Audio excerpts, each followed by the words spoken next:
everyone, it's Viv. I'm going to show you how I fit my pants and how I alter the pattern to fit well. Now I'm working today with New Look 6544, and I love New Look and Simplicity patterns because on the back they will often, almost always give finished garment measurements. Down here, I don't look at the size chart, I go down to the finished garment measurements. For pants, I want to match my hip. So I have determined that for this style, I want to cut a size 12 to match my hip. However, that is not going to be quite big enough for my waist. So I want to enlarge the waist.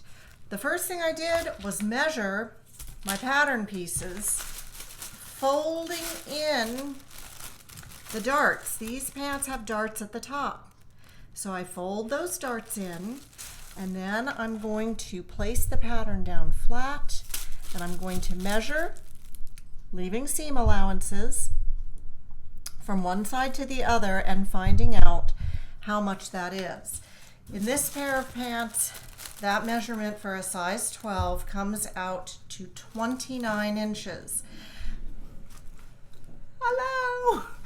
And I know that I want 31 inches. That's a difference of 2 inches, so I'm going to add a ½ inch to the front pattern piece and the back pattern piece.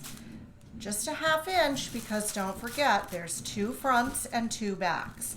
Now I have already done this pattern piece, and you can see that little wedge that I put in, and I'll show you how I do that. I'm not gonna take out the darts. I want the darts because they help give a good fit. I used to just omit the darts if I wanted to make the waistline bigger, and you can do that. But I have found that with pants, it's really nice to have those darts. So now that I have measured, I can take that pin out where the dart would have been. And I'm going to change camera angles. All right, here is the top of our pants front. I have cut it off over here at the size 12 line. To make the waistline slightly bigger, I'm going to take a ruler and I'm going to measure down from the top of the waistline on the side seam. I'm going to draw a little slanted line, and I'm going to end that line just before the notch. So I take it from the waistline and I draw it right down to the side seam. Okay.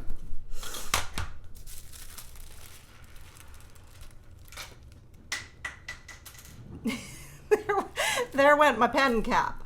Now I'm going to take my scissors. Colin really liked these scissors, by the way. Can you see that they're sparkly?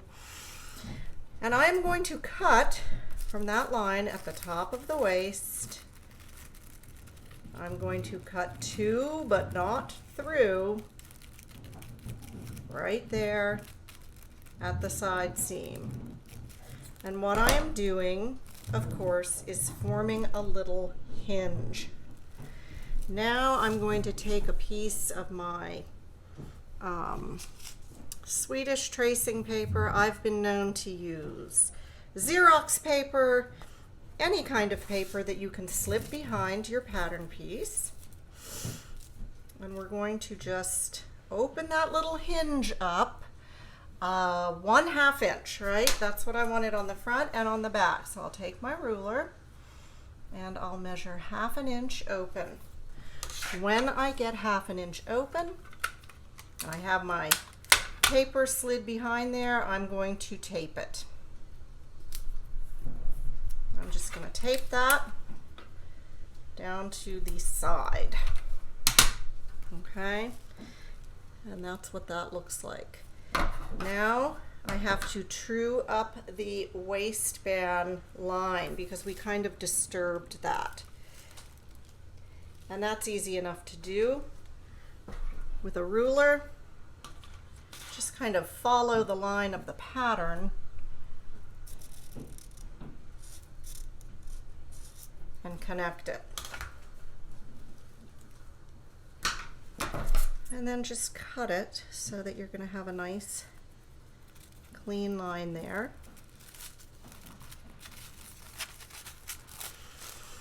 I had a little excess on the side seam, so I'm going to just cut that off to make it nice and neat. And what I have is an enlarged waist on this pattern piece, just by 1/2 inch. I did that on the front, I did it on the back. You draw that diagonal line to the side seam, and then you open it up 1/2 inch, 1 inch. Then don't forget that you have your facing pieces, and they are going to need to be altered as well. This is not difficult to do. What I do to alter my facing piece is I cut them apart at the straight part of the piece. That's usually down there by the center. Okay, I'm going to open that up once again, 1/2 inch. Okay, I hope you guys can see this. Okay, so I am now going to open that piece up 1/2 inch and tape it.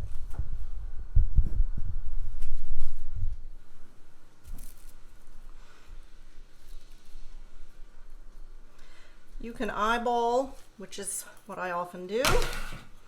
You can double check it with a ruler, and then you want to tape. That's the hardest part, is just holding the pattern pieces still to get your tape on. Tape them down to anchor, and then clean up the pattern piece a little bit by cutting off this excess.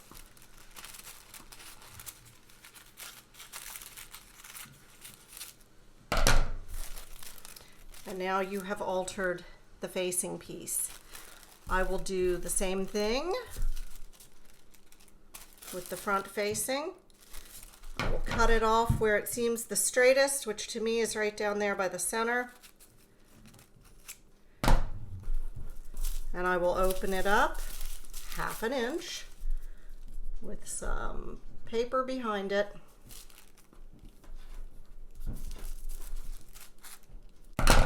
So there are my 2 adjusted waistline pieces.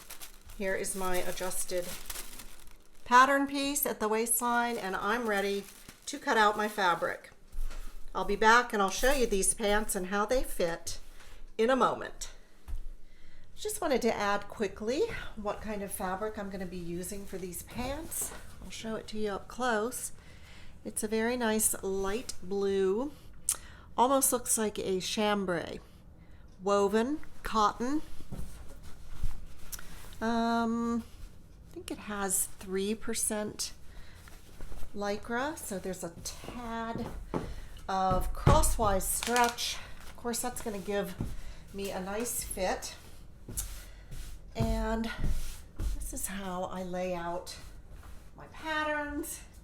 Nothing earth-shattering here, but I have received requests to show how I cut out a pattern. So I thought I would just do that now. My altered pattern piece, I'm going to lay it out. Oh gosh, this piece got wet and it's a little bit wrinkled. I'm going to give it a quick press. Hang on. All right, we are back. I ironed out my pattern piece. I don't know how it got wet. Oh boy. So I don't use pattern weights. I don't use a rotary cutter. I'm pretty old school. I use pins and scissors. And I like to fold my right sides together. Now this fabric, oh, let me say hi to you again. Hi. This fabric has the exact same look on both sides. which is nice if the wrong side is going to show. And it can also get to be a little bit confusing while you are constructing your garment. So help yourself out. And here's something else I do now that I'm down here at the hem of the pants. First of all, I would cut off my excess fabric that is hanging off the table and sort of weighing down this piece. When I get to the bottom of the pants, I always cut the longest length line. So I'm cutting a size 12, but I'm going to cut the length of a size 22. That's the largest that this pattern piece goes up to, and that's just going to give me a lot of, well, not a lot, but inch and a half more length, and I really don't need to cut it apart up here at the lengthen and shorten line. Now, purists may say that that is dumb and not to do it. However, that's what I do. It has worked for me, and it gives me a little bit of extra length. So it's your choice. If you want to use the lengthen and straighten lines, that is fine. Okay, so I have enough pinned here that I can show you how I would just go about cutting this. I like to cut with the pattern piece to the right of my scissors. I like to keep the fabric as close to the table as I can. And away we go. I am cutting that side seam right now, and we did make the alteration up there at the top to the pattern piece, but that won't be any trouble cutting out because I left the notch in place, intact, and I like to make a very pronounced notch. I like them to stick out. And then we just cut up here at our side seam, and here we go on the waist at the top. We come in, we cut up the lines for the little darts that will be put into place. Here's another notch.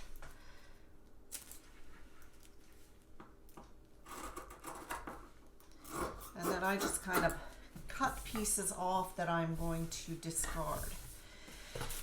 Having a smaller piece of fabric, since I cut it off down here at the bottom, that means I can move it around on my table so that the fabric again is always to the right of my scissors. These notches up here on the crotch curve are very important. Okay. Then we come down to a whole bunch of lines, so I gotta find where the size 12 is and just follow that one closely.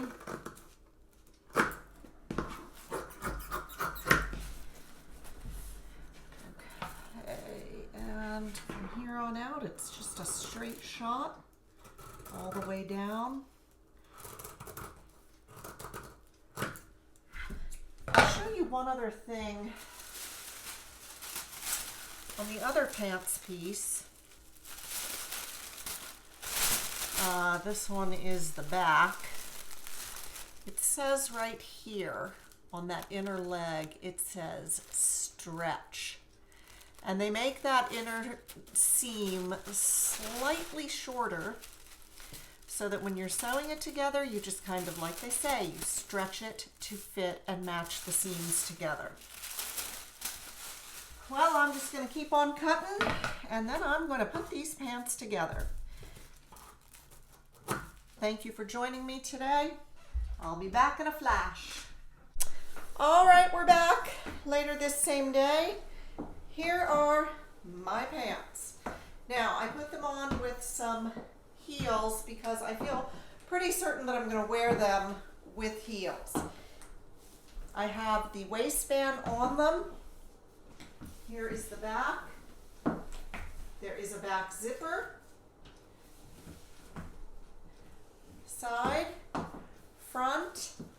Fit feels good. I almost think that I could go in a little bit on the side of the pants, but and I'm not going to wear a shirt this short with them at all. I just did that so that you could see what they look like. I also wanted to add, hello, I wanted to add that when you change the facing pieces, look at how wide that, I'm sorry. You can see all the way down the hall, all the way into my kitchen, and you can't see the clothes. That's why I shoot in portrait mode for my makes videos. And if you get great big black bars during those videos, I'm sorry, but I'm not going to change because I can't stand this wide angle to show clothing. Anyway, I was going to say that when you change the facing pieces, it will throw off your notches. So if that is something that is really going to bother you, then you might want to look at a different kind of waist enlarging method, alteration. It doesn't bother me because the facing, the waistband fits on just fine. You just have that little 5/8 inch overlap at the zipper closure. You turn that under and hand sew that to the zipper. And then you have pants that you like the fit of. This is how I like my pants to fit. Again, I do wear my tops a little bit longer, but I just thought I'd show them to you. I need to put my hems in, but I like this length, and I'll probably just do a narrow hem. The pattern called for a